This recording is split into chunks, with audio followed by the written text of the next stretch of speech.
મજૂરી વિચલનમાં આપણે ભાવ શબ્દ નહીં હોય, મજૂર હોય તો એને આપણે મજૂરીનો દર હોય. શું હોય? મજૂરીનો દર. એટલે મજૂરીનો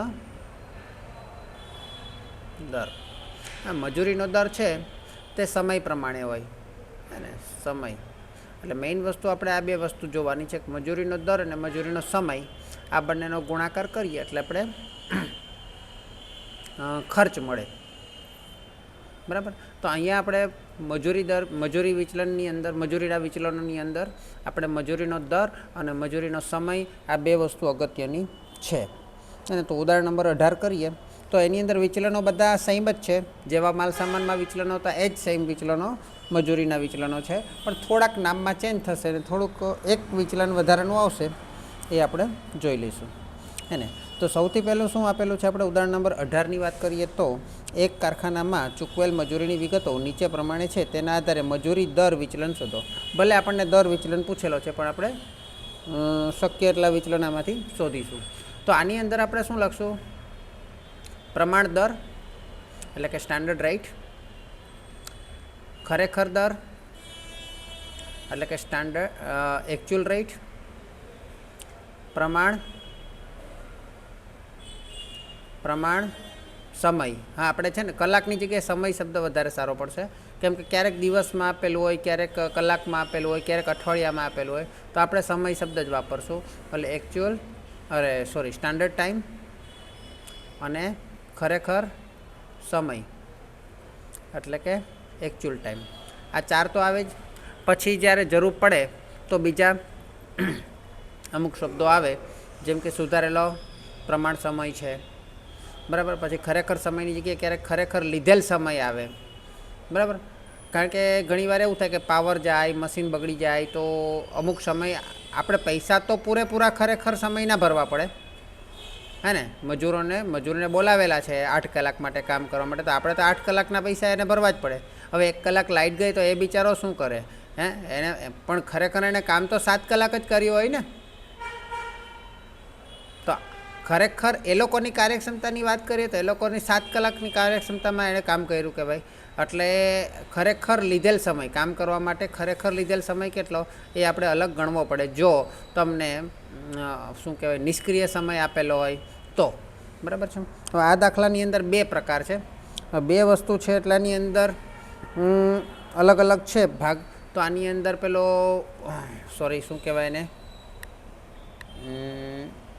મિશ્રણ વિચલન પણ આવી શકે. બરાબર. મિશ્રણને લીધે પણ પરિવર્તન થાય. ઓકે. તો સુધારેલ પ્રમાણ સમય પણ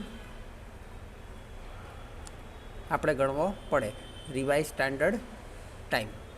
બરાબર. ચલો, તો આની અંદર 2 પ્રકારના છે, કુશળ અને અર્ધકુશળ. કુશળ એટલે સ્કિલ્ડ અને અર્ધકુશળ સેમી સ્કિલ્ડ. બરાબર. હવે પ્રમાણ કલાક સમય આપેલો છે 200 કલાક અને 2 રૂપિયા. અને બીજામાં છે 200 કલાક 1 મિનિટ, 200 કલાક 1.5 રૂપિયો. આમાં આપણે સમયને જ ધ્યાનમાં લેવાનું છે. બરાબર. ચલો, ત્યાર પછી ખરેખરની વાત કરીએ તો 210 કલાક માટે 2.20 અને 190 કલાક માટે 1.40. કુલ કલાકો કેટલા લીધા? 400. અહીંયા કુલ કલાક કેટલા લીધા? 400. પરંતુ એના મિશ્રણમાં ફેરફાર છે. આ 400 આપણે અહીંયા લખશું, પણ મિશ્રણમાં ફેરફાર છે. 200ની જગ્યાએ 210 થયા ને.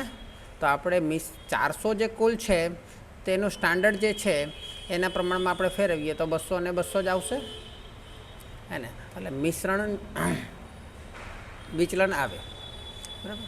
ચાલો, હવે અથવા તો એને મિશ્રણ વિચલનને સુધારેલ કાર્યક્ષમતા વિચલન પણ કહેવાય. તો સૌથી પહેલાં તો આપણે ખર્ચની વાત કરીએ. તો ખર્ચની વાત કરીએ તો હું એક ટૉપિક વધારાનો આમાં લેવા માગું છું કે આપણે બધાનું અલગ અલગ ગણીને ખર્ચ વિચલન ગણીએ, જ્યારે બધાનો સરવાળો કરીને પણ ખર્ચ વિચલન ગણી શકાય. મેં તમને અગાઉ કીધેલું તેમ. કુલ ખર્ચનો સરવાળો કરીને હે ને. ચલો તો સૌથી પહેલાં આપણે નોર્મલ ખર્ચ વિચલન ગણીએ, જેમ આપણે ગણીએ છીએ તેમ. તો મજૂરી ખર્ચ વિચલન,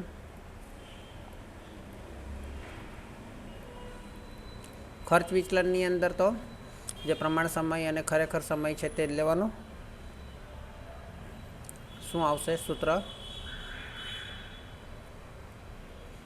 પ્રમાણ ખર્ચ એટલે કે પ્રમાણ સમય ગુણ્યા પ્રમાણ દર માઇનસ ખરેખર સમય ગુણ્યા ખરેખર દર. પ્રમાણ સમય કેટલો છે? પહેલાં કુશળનો અને અર્ધકુશળનો અલગ અલગ ગણીએ. પ્રમાણ સમય કેટલો છે? પ્રમાણ સમય 200 ગુણ્યા પ્રમાણ દર 2 માઇનસ ખરેખર સમય 210 ગુણ્યા ખરેખર સમય બી વધારે લીધો છે અને એનો દર બી વધારે છે એટલે માઇનસમાં જવાબ આવશે. 400 માઇનસ 462 એટલે માઇનસ 62 એટલે એડવર્સ છે. પછી આની અંદર 200 ગુણ્યા 1.5 માઇનસ 200 ને 190 ગુણ્યા 1.40 બરાબર 300 માઇનસ બંને ઘટી ગયું છે એટલે પ્લસમાં જવાબ આવશે.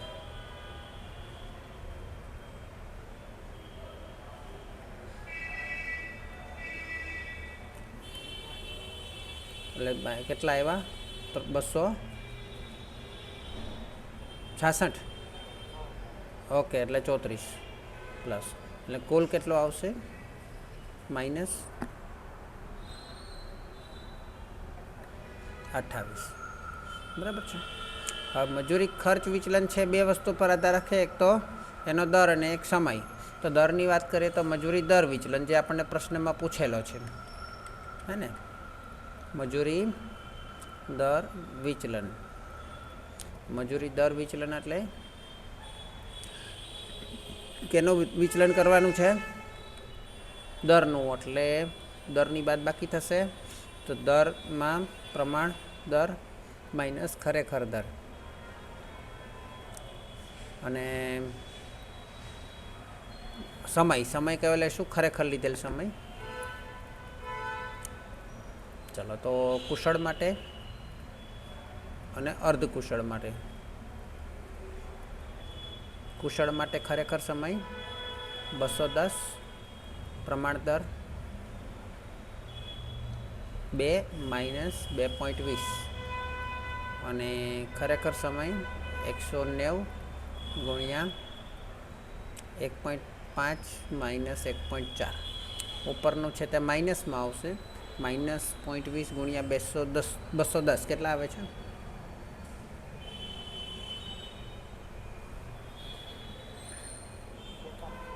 42 માઇનસમાં ને. અને આ છે તે પ્લસમાં આવશે. 0.10 ગુણ્યા 119 એટલે કુલ કેટલો આવશે? માઇનસ 23. માઇનસ 28 હતા, માઇનસ 23 અહીં આવી ગયા એટલે હવે બાકીના બચશે 5. એને શું કહીશું આપણે? મજૂરી કાર્યક્ષમતા વિચલન. મજૂરી, કારણ કે સમય જેટલો ઓછો લે એટલી કાર્યક્ષમતા વધુ હોય તો એટલે આપણે સમય વધારે લઈએ તો માઇનસમાં જવાબ આવે. કાર્યક્ષમતા એના સમય પરથી કાર્યક્ષમતા નક્કી થાય, વિચલન. બરાબર છે. તો મજૂરી કાર્યક્ષમતા વિચલન બરાબર બોલો શું આવશે? અહીંયા વિચલન કોનું લેવાનું છે? કાર્યક્ષમતાનું એટલે કે સમયનું. તો પ્રમાણ સમયની જગ્યાએ કેટલો વધારે સમય લીધો? ગુણ્યા પ્રમાણ દર. હવે કુશળ માટે અને અર્ધકુશળ માટે. કુશળ માટે પ્રમાણ સમય કેટલો છે? 200 અને ખરેખર સમય 210 અને પ્રમાણ દર 2 અને -10 ગુણ્યા 2 એટલે -20. અચ્છા, અહીંયા 200 -190 અને ખરેખર સમય 1.5 એટલે 10 ગુણ્યા 1.5 એટલે 15. એટલે આ કેવો આવશે? -5. આપણે પહેલેથી નક્કી કરેલું કે -5 આવશે, કેમ કે 23 અને 5 28 થઈ ગયા ને. હા, હવે મજૂરી કાર્યક્ષમતા વિચલનમાં એ લોકોનો જે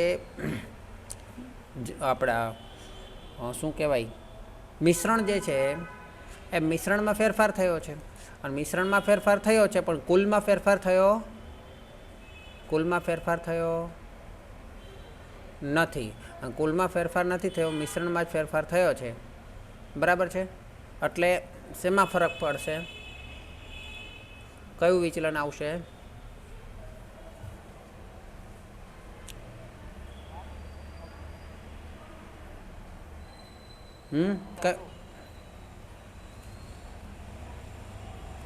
કુલમાં ફેરફાર થાય તો કયું વિચલન આવે? ઉપજ વિચલન, જેને મજૂરી સુધારેલ મજૂર કાર્યક્ષમતા વિચલન પણ કહેવાય.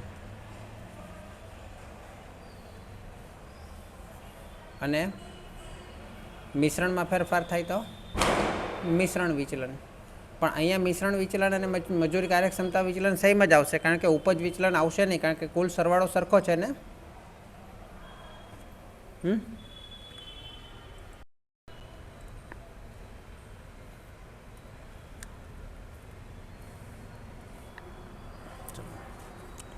એક કંપનીના ફેબ્રુઆરી માસના ઉત્પાદન અંગેના મજૂરી ખર્ચની માહિતી નીચે મુજબ છે. ફેબ્રુઆરી માસના ઉત્પાદનની વાત છે. ફેબ્રુઆરી બરાબર છે. અને માહિતીમાં આપણને પહેલું આપેલું છે ખરેખર ચૂકવેલ પ્રત્યક્ષ મજૂરી. મજૂરી ચૂકવેલ મજૂરી એટલે ખરેખર ચૂકવેલ મજૂરી કઈ રીતે મળે? મજૂરી એ ખર્ચ છે, ખરેખર ચૂકવેલ મજૂરી ખર્ચ કઈ રીતે મળે? હા, એટલે કે ખરેખર સમય ગુણ્યા ખરેખર દર. બરાબર. હવે ખરેખર ચૂકવેલ મજૂરી ખર્ચ કેટલો આપેલો છે? 26,240. હવે ખરેખર સમય અથવા ખરેખર દર બેમાંથી એક આપેલું હશે. ખરેખર કામના કલાકો એટલે ખરેખર સમય આપેલો છે. કેટલા છે? 8,200. હે ને? એટલે આપણને ખરેખર દર મળી જશે. ચલો, ખરેખર દર કેટલો આવશે?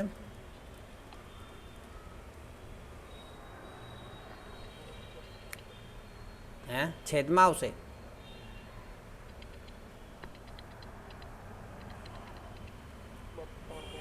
$3.2 અથવા તો 20. બરાબર.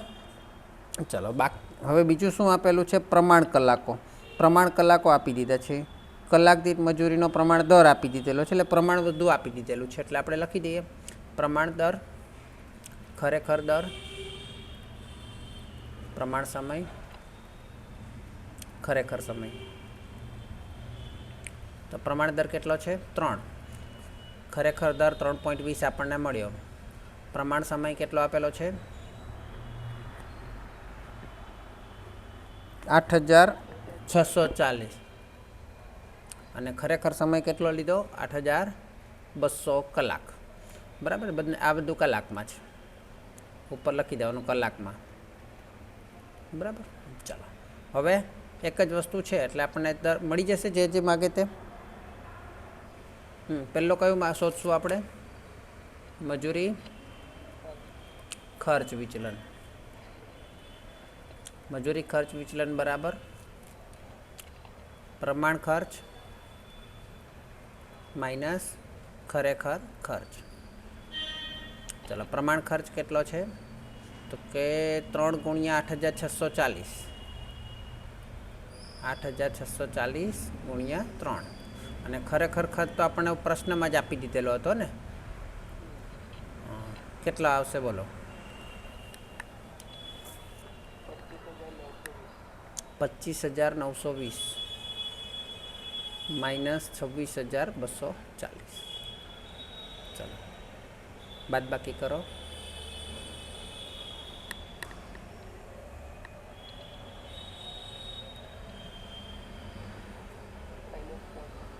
-320 પ્રતિકૂળ છે ને, એડવર્સ. ચલો બીજું કયું શોધશું? ભાવ વિચલન. અરે ભાવ નહીં પણ દર વિચલન. મજૂરી દર વિચલન. મજૂરીનો જે દર વધારો ઘટાડો થયો એને લીધે શું ફેરફાર થાય છે? તો કે શું કરશું આપણે? વિચલન કેનું લેવાનું છે? દરનું. એટલે દરની બાદબાકી કરશું. ચલો તો દર કેટલો છે? 3, એટલે પ્રમાણ દર માઇનસ ખરેખર દર. અને અહીંયા શું આવશે સૂત્રમાં? ખરેખર સમય. ચલો 8200 પ્રમાણ દર 3 -3.20 એટલે -0.20 ગુણ્યા 8200 1640 -1640 પ્રતિકૂળ છે. અને ત્યાર પછી ખર્ચને બીજી કઈ વસ્તુ અસર કરે તો કે સમય. અને સમય કેનાથી સમયથી શું નક્કી થાય? કાર્યક્ષમતા.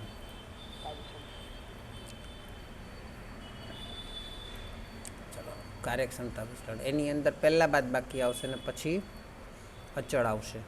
બાદબાકી કોની લેવાની છે હવે? કે કાર્યક્ષમતાની. કાર્યક્ષમતા એટલે કે સમયની. પ્રમાણ સમય માઇનસ ખરેખર સમય અને પ્રમાણ દર.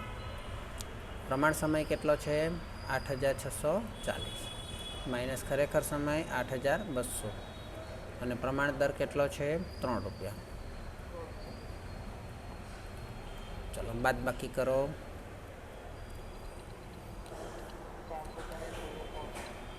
ઓકે 1320. હા ને, હવે જો આ બંનેનો સરવાળો કરો અનુકૂળ છે.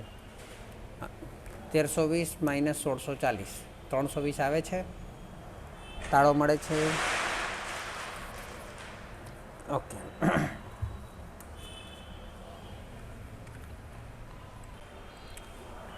ચલો 20મો સવાલ વાંચીએ. પહેલાં તો જૂન માસ દરમિયાન એક કારખાનાની નીચેની માહિતી પરથી મજૂરીને લગતા નીચેના વિચલનો ગણો.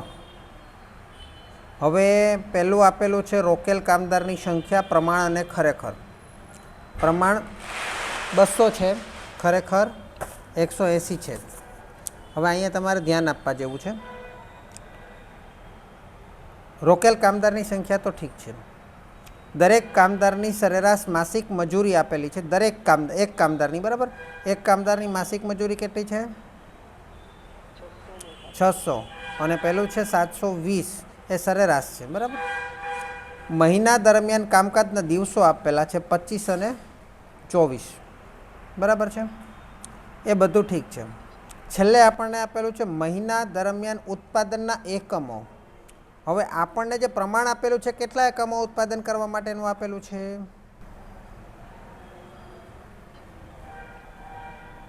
આપણને જે પ્રમાણ આપ્યું છે તે કેટલા એકમો ઉત્પાદન કરવા માટેનું આપ્યું છે? નીચે લખેલું છે 20,000 એકમો માટેનું. અને આપણે જે ગણતરી કરવાની હાલમાં તે કયા એકમો માટે કરવાની? નહીં, 18,000 એકમ માટે. જે ખરેખર થયું ને એના માટે કરવાનું. હા, આપણે જે ગણતરી કરવાની છે તે 18,000 એકમ માટેની કરવાની છે. આપણે જે ખરેખર ખર્ચ થયો છે તે 18,000 માટેનો થયો છે. તો પ્રમાણને પણ ખરેખરની સાથે તુલના કરવી છે તો બંનેને સરખું કરવું પડે ને, હે ને. હવે આ બધી ગણતરીઓ અર્થશાસ્ત્રીઓ, વૈજ્ઞાનિકો બધી વસ્તુની ગણતરી એકી સામટી નહીં કરી શકે. એને અમુક વસ્તુઓને અચળ કરી દેવી પડે ને પછી એ લોકો બાકીની જે વસ્તુ છે એના માટે સંશોધન કરે, હે ને. તો અહીંયા આપણે સરખું તો બનાવવું જ પડશે. એટલે પ્રમાણને આપણે ખરેખરને સમાન બનાવવું પડે તો કામ થાય. પહેલી વાત તો એ. બીજી વસ્તુ, અહીંયા તમને ભાવ આપેલો છે,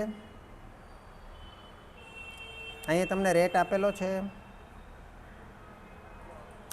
ને. માસિક મજૂરી આપેલી છે કેટલી?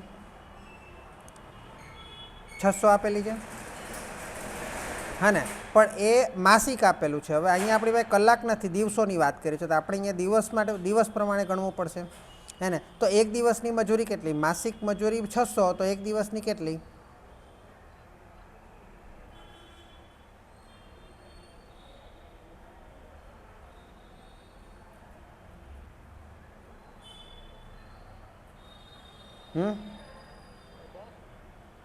₹18 આવી?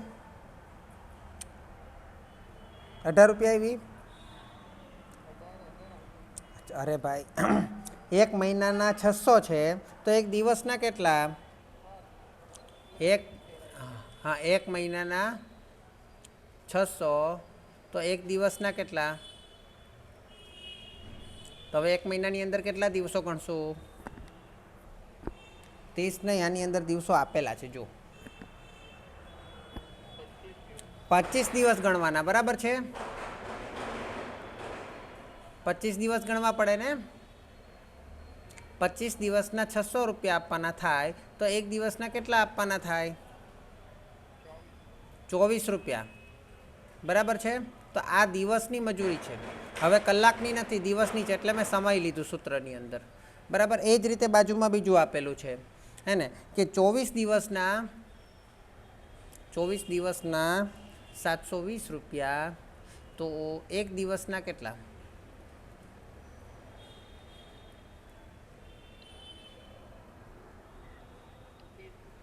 ₹30. એટલે આપણને બે વસ્તુ પહેલી મળી જશે, સ્ટાન્ડર્ડ રેટ અને એકચ્યુઅલ રેટ. સ્ટાન્ડર્ડ રેટ કેટલો? ₹24 પર ડે, હે ને? પર ડે, અહીંયા દિવસની વાત છે, કલાકની નહીં. અને એકચ્યુઅલ રેટ કેટલો? ₹30 આપવો પડ્યો, બરાબર છે? હવે આપણે જે વાત કરવાની છે કલાકની, તો કલાકની વાત આપણે એકમો માટે કરવાની છે. તો કેટલા એકમો માટે કરવાની છે? 20,000 કે 18,000?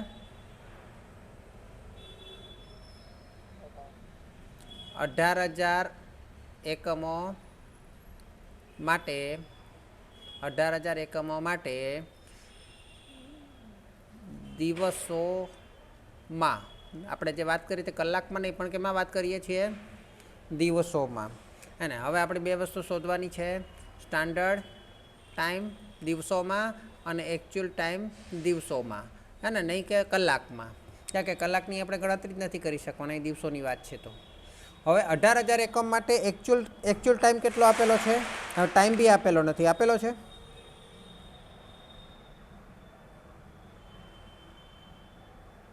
ટાઈમ આપેલો છે તમને? હવે ટાઈમ ના આપેલો હોય તો એના આખા મહિના દરમિયાન કેટલા કલાક, કેટલા દિવસો કામ કર્યું એક કામદારે ખરેખર? આખા મહિના દરમિયાન એક કામદારે ખરેખર કેટલા દિવસો કામ કર્યું? 24 દિવસો કામ કર્યું ખરેખરમાં. જુઓ, હવે એક કામદારે 24 દિવસો કામ કર્યું. કુલ આપણી પાસે કામદારો કેટલા છે? 180 કામદારો છે ખરેખરમાં. જુઓ, પહેલાં પ્રમાણમાં પછી જોઈશું આપણે. 180 છે. હવે 180 કામદારો 24 દિવસ કામ કરે તો કુલ કેટલા દિવસો કામ કર્યું કહેવાય? દરેક વ્યક્તિનો એક દિવસ હોય, બે વ્યક્તિનો એક દિવસ, એટલે 2 દિવસ ગણાઈ જાય ને? એમ 3 વ્યક્તિનો એક દિવસ, એટલે આમ ટોટલ દિવસની જ વાત કરીએ તો 3 દિવસ ગણાઈ જાય, કારણ કે ત્રણેયનો અલગ અલગ પગાર આપવાનો છે, હે? ત્રણેયનો સાથે મળીને નથી આપવાનો. તો 180 કામદારના 24 દિવસો, એટલે કેટલા દિવસો થશે? બોલો.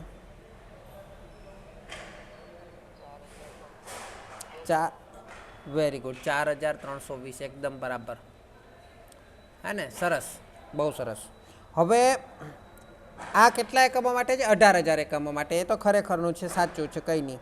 હવે પ્રમાણ આપણે નક્કી કર્યું હતું કે 20,000 એકમો બનાવવા હોય તો 200 કામદારે 25 દિવસ કામ કરવું પડે. શું છે? 20,000 એકમો બનાવવા હોય તો 200 કામદારે 25 દિવસ કામ કરવું પડે. એટલે કે 20,000 એકમ બનાવવા હોય તો કેટલા દિવસ થાય ટોટલ? 20,000 એકમ બનાવવા માટે ટોટલ કેટલા દિવસ થાય? 5,000 દિવસો કામ કરવું પડે. है ने, पण खरेखर આપણે જ્યારે ઉત્પાદન કર્યું તો 20,000 એકમો તો બનાવવા જ નથી પડ્યા, 18,000 એકમો બનાવવા પડ્યા. તો આપણે તો 18,000 એકમનો પ્રમાણ સમય નક્કી કરવો પડશે ને, કે 20,000 એકમ બનાવવા માટે 5,000 કલાક 5,000 દિવસોની જરૂર પડે. તો 18,000 એકમો બનાવવા માટે કેટલા દિવસોની જરૂર પડે? 4,500 દિવસની જરૂર પડે, હે ને. ચલો, આ સમજ પડી?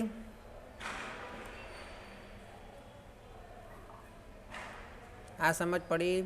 કારણ કે આપણે વાત કરીએ છીએ 18,000 એકમની, 18,000 એકમો માટેની એકચ્યુઅલ વાત કરીએ છીએ ખરેખર, તો પ્રમાણ પણ 18,000માં કન્વર્ટ કરવું પડે ને.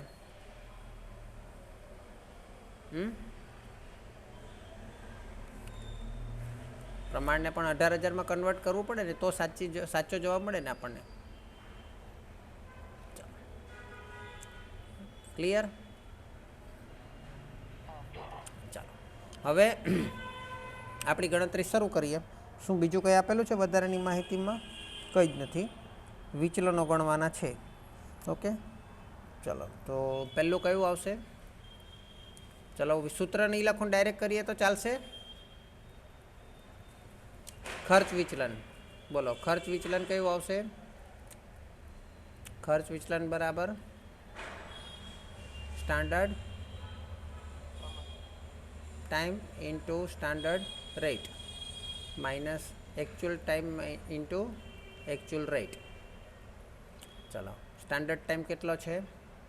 24 દિવસ, અરે સોરી 24 કલાક, 4500 દિવસ અને એક દિવસના 24 રૂપિયા, માઇનસ એકચ્યુઅલ ટાઈમ આપણે લીધો 4,320 દિવસ જ લીધા, પણ એનો ભાવ આપણે વધારે આપ્યો, અને મજૂર.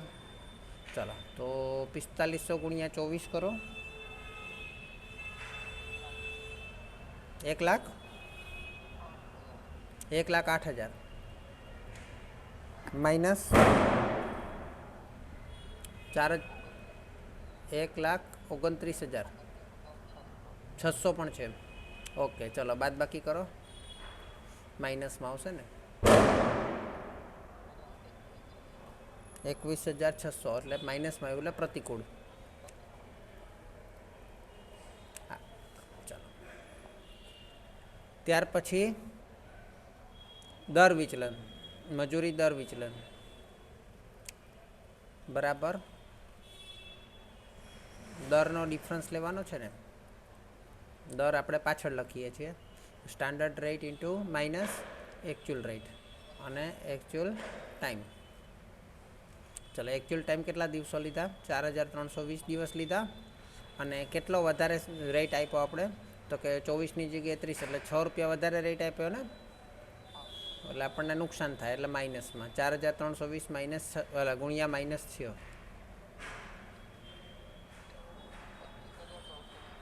25,920. અચ્છા, આ બી પ્રતિકૂળ. મને કહેશો કે હવે કાર્યક્ષમતા વિચલન કેટલું આવશે ગણ્યા વગર, સૂત્ર મૂક્યા વગર?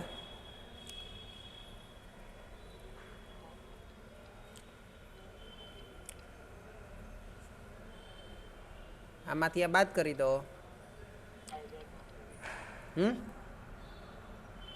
4,320 અનુકૂળ કે પ્રતિકૂળ?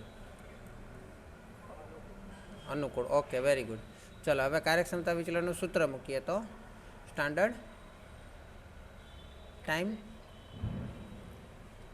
માઇનસ એકચ્યુઅલ ટાઈમ, આનો કાર્યક્ષમતા એટલે ટાઈમનો ડિફરન્સ, અને સ્ટાન્ડર્ડ રેટ તો ગુણવાનું જ છે આપણે. ચલો, સ્ટાન્ડર્ડ ટાઈમ કેટલો છે? 4500 દિવસ.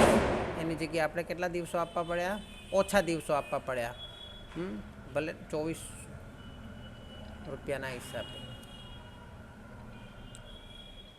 180 દિવસ આપણે ઓછા આપવા પડ્યા, તો 24 રૂપિયાના દિવસે આપણે એટલી બચત થઈ.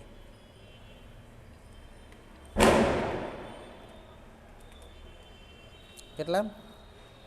4,320.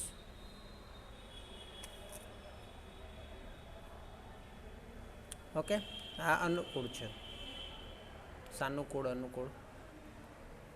ઓકે,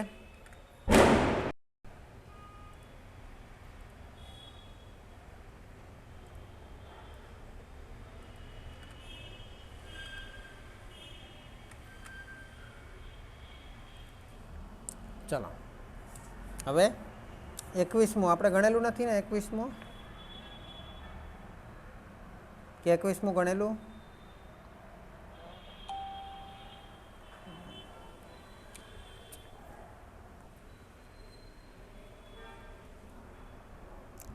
એક કંપનીનો માર્ચ માસને લગતી વિગતો નીચે મુજબ છે. તેને આધારે મજૂરી અંગેના વિચલનો ગણો.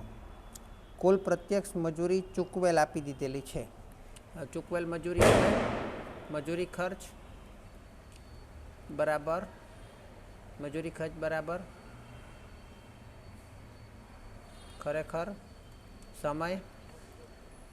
હા થઈ ગયો છે ને? હા થઈ ગયો છે પણ લગભગ છે ને. ચલો ખરેખર સમય ગુણ્યા ખરેખર દર. ચલો ખરેખર સમય કેટલો છે? અરે આપણને શું આપે? ચૂકવેલ મજૂરી 4320 આપેલી છે ને. અને પ્રત્યક્ષ પ્રમાણ કલાકો, કલાક દીઠ પ્રમાણ મજૂરી દર, ખરેખર ચૂકવેલ કલાકો આપેલા છે એટલે 1800 કલાક આપેલા છે ને. તો ખરેખર દર મળી જશે ને. બોલો ખરેખર દર કેટલો આવશે? 4320 ભાગ્યા 1800 કરો,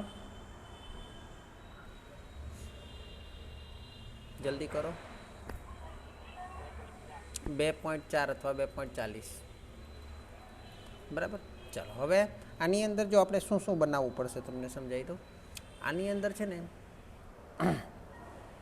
સ્ટાન્ડર્ડ રેટ, એકચ્યુઅલ રેટ આ તો આપણે બનાવીએ જ છીએ. એ ઉપરાંત સ્ટાન્ડર્ડ ટાઈમ આપણે બનાવીએ છીએ, એકચ્યુઅલ ટાઈમ બનાવીએ છીએ અને હજુ એક બનાવવું પડશે એકચ્યુઅલ ટાઈમ વર્કડ. હે ને? કેમ બનાવવું પડશે? તો કે આની અંદર સૌથી નીચે એક લખેલું છે પ્રશ્નમાં અસામાન્ય નિષ્ક્રિય કલાકો લખેલા છે ને. અસામાન્ય નિષ્ક્રિય કલાકો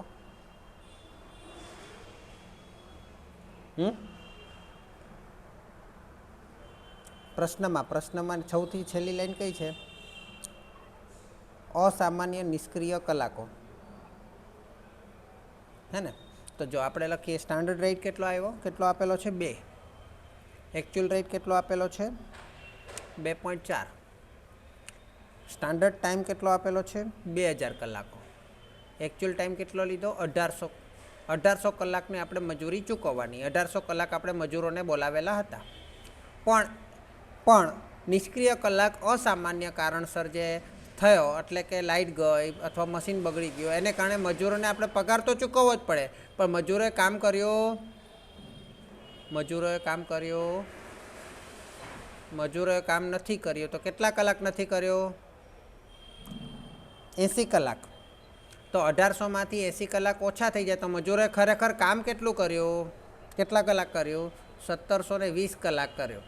બસ આ 1720 કલાક કામ કર્યું એને કારણે હવે પછીના જે વિચલનો આવે એ બધા એકચ્યુઅલ ટાઈમ પ્રમાણે નહીં પણ એકચ્યુઅલ ટાઈમ વર્કડ પ્રમાણે ગણવાના. એટલે ખરેખર લીધેલ સમય અથવા તો કરેલ સમય, કામ કરેલ સમય, ખરેખર લીધેલ સમય. આ ખરેખર સમય અને ખરેખર લીધેલ સમય. બરાબર છે. હવે પછીના એટલે કે આ આપણે ખર્ચ વિચલન તો ગણી લેવાનું પણ ત્યાર પછીના બધા વિચલનો આના આધાર પર ગણવાના. આને પછી ધ્યાનમાં નહીં લેવાનું. બરાબર છે. હા એક વસ્તુ એક વિચલન વધારાનો છે એ વિચલન માટે આ બંનેનો તફાવત કાઢવાનો. કારણ કે આ તફાવતને કારણે એ જે નિષ્ક્રિય સમય બગડ્યો એ નિષ્ક્રિય સમય માટેનો વિચલન આપણે ગણવાનો. એનું નામ છે નિષ્ક્રિય સમય વિચલન. શું નામ છે? નિષ્ક્રિય સમય વિચલન. હવે આપણને રેટ તો ખબર છે. રેટ કયો લઈએ? હંમેશા સ્ટાન્ડર્ડ લઈએ. હે ને? જ્યારે નિષ્ક્રિય કેટલો સમય બગડ્યો? તો કે 18 એકચ્યુઅલ ટાઈમમાંથી હા આમાં છે ને થોડું ઊંધું કરવાનું. ખરેખર કામ કરેલું છે ને એ પહેલાં લખવાનું. Actual time worked. હે ને? એમાંથી એકચ્યુઅલ ટાઈમ બાદ કરવાનો. બરાબર છે. કે એ ટાઈમ આપણો બગડ્યો છે, ટાઈમ બગડ્યો છે છતાં પૈસા આપવા પડ્યા છે. હે ને? તો actual time worked minus actual time એટલે નિષ્ક્રિય સમય આવે. અને એટલે 1720 માઇનસ 1800 અને સ્ટાન્ડર્ડ રેટ કેટલો છે? 2. બરાબર. એટલે 1720માંથી 1800 એટલે -80 આવશે. હે ને એ વધારાનો નિષ્ક્રિય સમયને લીધે આપણા 2 રૂપિયા પ્રમાણે 160 રૂપિયા ગયા વધારાના. લાઇટ નહીં ગયો તે તો 160 રૂપિયા વધારાના જતે નહીં. બરાબર છે. ચાલો ત્યાર પછી આપણે દરેક જગ્યાએ જે પણ કંઈ મિશ્રણ વિચલન શોધશું કે ઉપજ વિચલન શોધશું કે કાર્યક્ષમતા સુધારેલ કાર્યક્ષમતા વિચલન શોધશું ત્યાં કયો ઉપયોગ કરશું એકચ્યુઅલ ટાઈમની જગ્યાએ? એકચ્યુઅલ ટાઈમ વર્ક, ખરેખર લીધેલ સમય. બરાબર.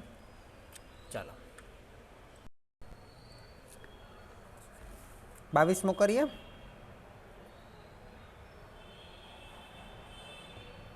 બરાબર. ચાલો હવે 22મા સવાલમાં એક જોબ અંગે નીચે મુજબનું કામદાર મિશ્રણ નક્કી કરવામાં આવ્યું છે. અહીંયા મિશ્રણ છે એટલે કદાચ મિશ્રણનું સવાલ આવી શકે. આ જોબ 50 કલાકમાં પૂરું થાય છે. આ ધ્યાન આપજો, 50 કલાકમાં પૂરું થાય છે. 22મો સવાલ. 5 પુરુષો, 6 સ્ત્રીઓ અને 2 છોકરાઓ. એટલે આપણે અહીંયા 3 ભાગ પડે છે: પુરુષો, સ્ત્રીઓ અને છોકરાઓ. 5 પુરુષો જેમને કલાક દીઠ 2.5 રૂપિયા ચૂકવાય છે. એટલે standard rate, actual rate, standard time, actual time. Standard rate કેટલો છે? 5 પુરુષો જેમને કલાક દીઠ 2.5 રૂપિયા ચૂકવાય છે. 6 સ્ત્રીઓ જેમને કલાક દીઠ 2 રૂપિયા ચૂકવાય છે. અને છોકરાઓ કે જેમને 1.5 રૂપિયા ચૂકવાય છે. બરાબર છે. હવે એકચ્યુઅલ રેટ નથી આપેલો, કંઈ વાંધો નહીં. આ જોબ પર ખરેખર 7 પુરુષો, 5 સ્ત્રીઓ અને 1 છોકરાને રોકવામાં આવ્યા હોય તો કામદાર મિશ્રણ વિચલન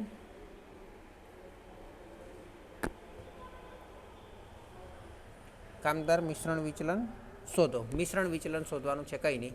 આપણને એમ બી આગળના ખર્ચ વિચલન માટે અથવા તો ભાવ વિચલન માટે જ એકચ્યુઅલ રેટની જરૂર પડે અને એ બે શોધવાના નથી. એટલે એકચ્યુઅલ રેટનું કંઈ કામ નથી. પણ સ્ટાન્ડર્ડ ટાઈમ અને એકચ્યુઅલ ટાઈમ આપણે કઈ રીતે મળશે?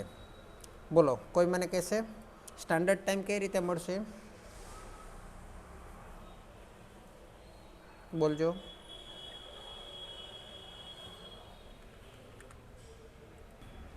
સ્ટાન્ડર્ડ ટાઈમ 50 છે. બરાબર છે. હવે સ્ટાન્ડર્ડ ટાઈમ 50 નથી, 50 છે જ એમ.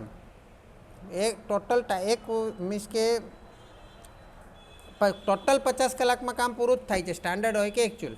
પણ એના માટે માણસો કેટલા જોઈએ છે? તો કે 5 પુરુષ જોઈએ છે. અને 5 પુરુષ 50 કલાક કામ કરશે. બરાબર ને? 5 પુરુષ 50 કલાક કામ કરશે ને. એટલે 50 ગુણ્યા 5 કેટલા આવશે?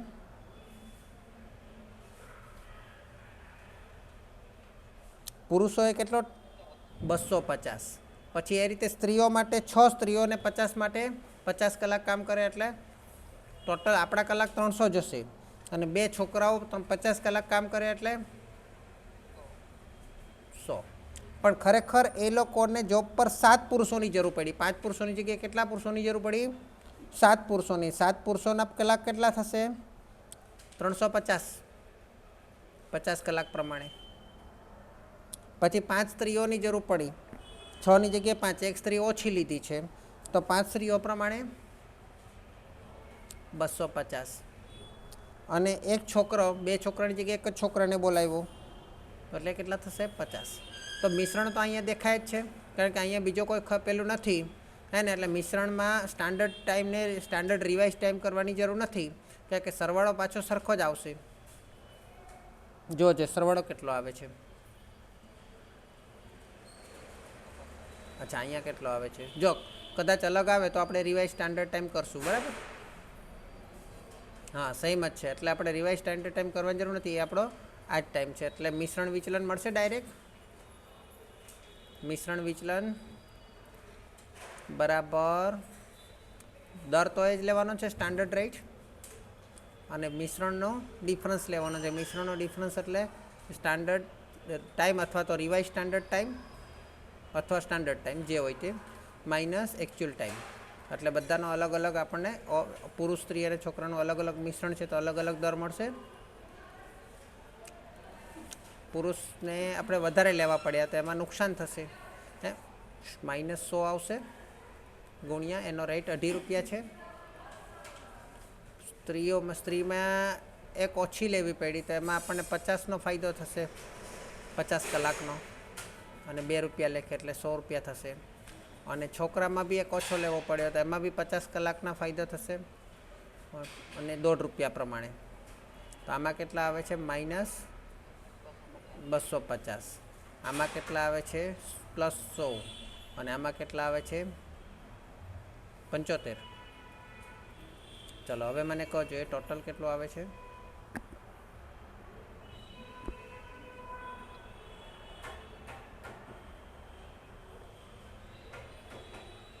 -175 -250 એટલે -75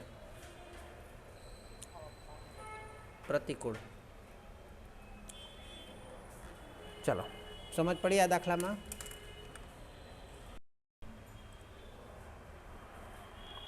એક 1000 એકમોનું ઉત્પાદન કરવા માટે બજેટમાં નીચેના કામદારના મિશ્રણની જોગવાઈ કરવામાં આવી હતી.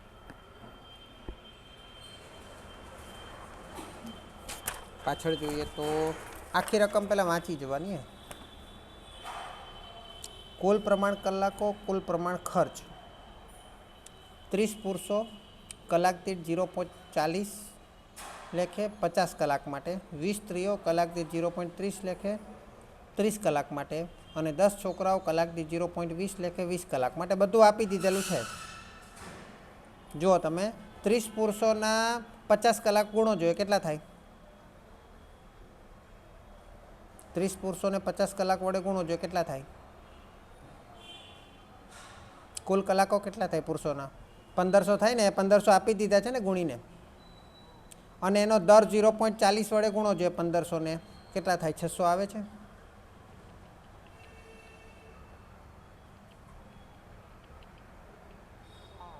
થઈ ગયું ને? આ રીતે નીચે પણ એ જ રીતે 25 પુરુષો 50 કલાક માટે 1250 થાય છે. બરાબર. બસ તો આપણે ગોઠવી દઈએ પહેલાં, એટલે દાખલો તમારો થઈ જશે. Standard rate, actual rate, standard time, actual time. પછી જરૂર પડે તો રિવાઇઝ સ્ટાન્ડર્ડ ટાઈમ કરશું જો સરવાળો સરખો હોય ના હોય તો. પુરુષો, સ્ત્રીઓ અને છોકરાઓ, આવું જ છે ને? ઓકે ચલો. સ્ટાન્ડર્ડ રેટ તો આમાં આપી દીધેલો છે 0.40, 0.30 અને 0.20. એકચ્યુઅલ રેટ નીચે આપેલો છે 0.45, 0.30 અને 0.20. હવે જો આમાં ખરેખર ઉત્પાદન અલગ અલગ હોય ને, ઉપરનું પ્રમાણનું ઉત્પાદન પ્રમાણનું અલગ હોય અને નીચેનું એકમો અલગ હોય તો તમારે પ્રમાણને પહેલાંમાં પ્રમાણે સરખું કરવું પડે, હે ને? પણ આમાં એવું કંઈ કીધું નથી. 0.20 જ છે ને? ઓકે ચલો. આમાં ભાવ વિચલનમાં તો ખાલી પુરુષમાં જ આવશે, સ્ત્રી અને છોકરાનો ભાવ તો સરખો જ છે ને? ઓકે એટલે ભાવ વિચલનનો તો ખાલી પુરુષમાં જ આવશે. સ્ટાન્ડર્ડ ટાઈમમાં ડાયરેક્ટ કલાક લઈ લઈએ ને, આપેલા જ છે ગુણાકાર કરીને એ લોકોએ. 1500, 600 અને 200. અને એકચ્યુઅલ ટાઈમ 1250, 900 અને 150. જો અહીંયા એકમો આપેલા હતા તો સ્ટાન્ડર્ડ ટાઈમને એકચ્યુઅલ ટાઈમ માટેના એકમો પ્રમાણે ફેરવવા પડશે. હવે આપણે ટોટલ કરીને જોઈએ રિવાઇઝ સ્ટાન્ડર્ડ ટાઈમ શોધવું પડશે કે નહીં. 0 0 6 ને 5 11 12 13 2300 છે. અચ્છા અહીંયા કેટલા છે? 4 ને 9 2300 જ છે આ બી, હા ને? એટલે રિવાઇઝ સ્ટાન્ડર્ડ ટાઈમમાં જરૂર પડશે નહીં. જે આપણું પેલું વિચલન આવશે કાર્યક્ષમતા વિચલન, એ જ આપણું મિશ્રણ વિચલન. બરાબર. મજૂર કાર્યક્ષમતા વિચલન અને એ જ મજૂર પેલું વિચલન મિશ્રણ બંને પૂછ્યું છે, અલગ અલગ પૂછ્યું છે ને. મજૂરી કાર્યક્ષમતા વિચલન પણ શોધવાનું છે અને કામદાર મિશ્રણ વિચલન પણ શોધવાનું છે, પણ બંનેને આપણે એક જ વાર શોધવાનું, લખી દેવાનું કે અહીંયા સરવાળો સરખો હોવાથી બંને એક જ છે. બરાબર. ખર્ચ વિચલનમાં તો આપણે જોઈ લીધું કે ભાઈ પુરુષનો ખર્ચ વિચલન આવશે. ડાયરેક્ટ કરવો હોય તો કરી જુઓ. -0.05 ગુણ્યા 1500.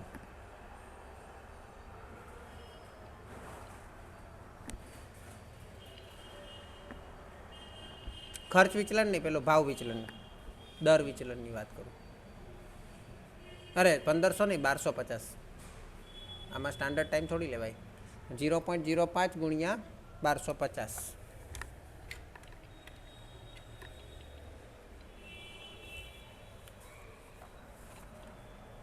કેટલો આવ્યો?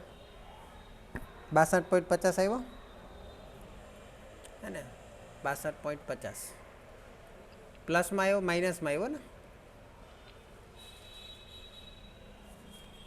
નહીં સમજ પડી? નહીં તો કરીએ આપણે સૂત્ર લખીને. ચલો પહેલેથી જ કરીએ. ખર્ચ વિચલન લઈ લઈએ. ખર્ચ વિચલન બરાબર standard time into standard rate minus actual time into actual rate. ચલો સ્ટાન્ડર્ડ ટાઈમ કેટલો છે? 1500 ગુણ્યા 0.40 માઇનસ 1250 ગુણ્યા એકચ્યુઅલ રેટ 0.45. પુરુષ માટે, સ્ત્રી માટે અને છોકરાઓ માટે. ચલો 600 ગુણ્યા 0.30 માઇનસ 900 ગુણ્યા 0.30. ત્યાર પછી 200 ગુણ્યા 0.20 માઇનસ 150 ગુણ્યા 0.20. ચલો બોલો કેટલો આવશે?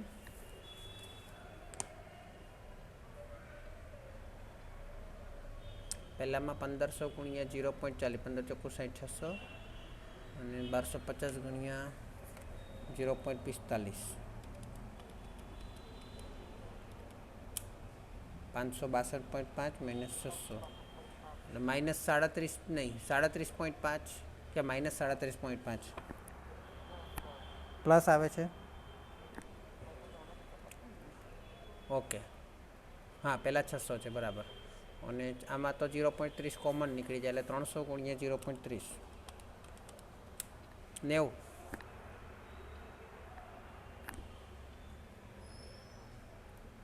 અને આમાં બી 0.20 કોમન નીકળી જાય એટલે 50 ગુણ્યા 0.20 એટલે 10. કેટલા?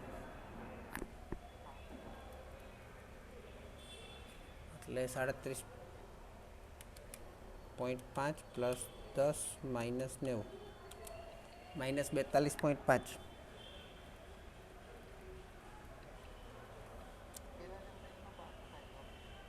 કેમ કર્યું?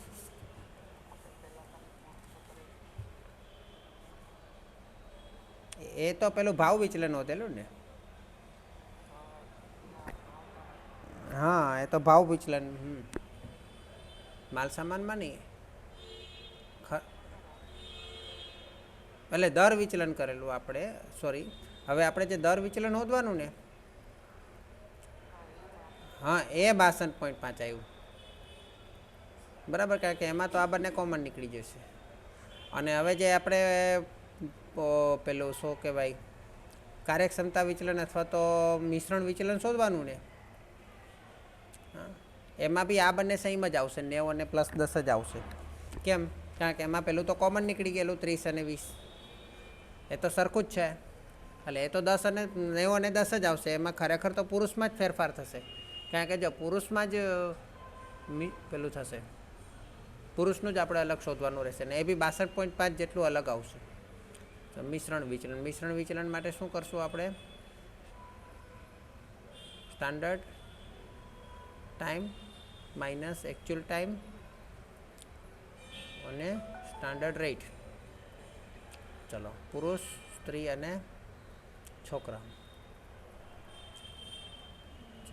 સ્ટાન્ડર્ડ ટાઈમ 1500 માઇનસ 1250 ગુણ્યા 0.40, પછી 600 માઇનસ 900 ગુણ્યા 0.30 અને 150 માઇનસ 200 માઇનસ 150 ગુણ્યા 0.20. ચલો આ બંનેના જવાબ તો હું કહી દઉં છું. 90 અને 10 આવે, -90 અને +10. આનો મને કહો. 250 ગુણ્યા 0.40 +100 આવ્યા એમ. ઓકે, +100. હવે કરો જો કેટલા ફરક પડે છે, ડિફરન્સ કેટલો આવે છે.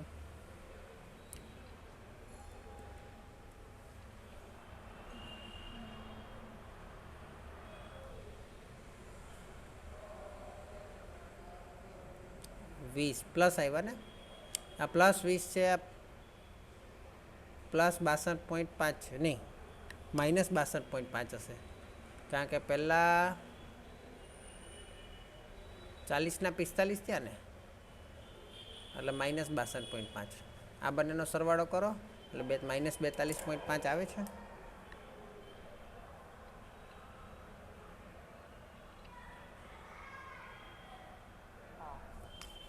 ઓકે, સ્ક્રીનશોટ લઈ લેજો.